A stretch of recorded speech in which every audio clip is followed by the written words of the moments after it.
জীবনে তো অনেক নুডলস রেসিপি খাইছেন, এইভাবে একবার খেয়ে দেখবেন।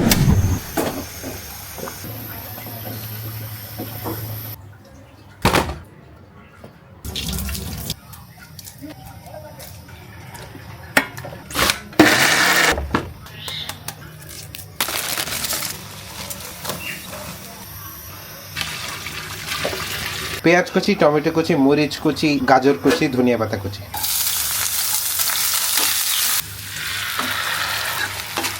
কাঁচা টমেটো, লবণ, সামান্য একটু ধনিয়া গুঁড়া, মশলা।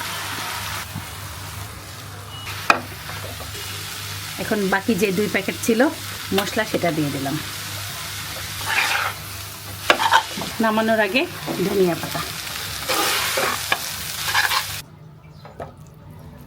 এবার চটপটি আমরা যেভাবে খাই না সেভাবে করে ডিমটা দিবেন।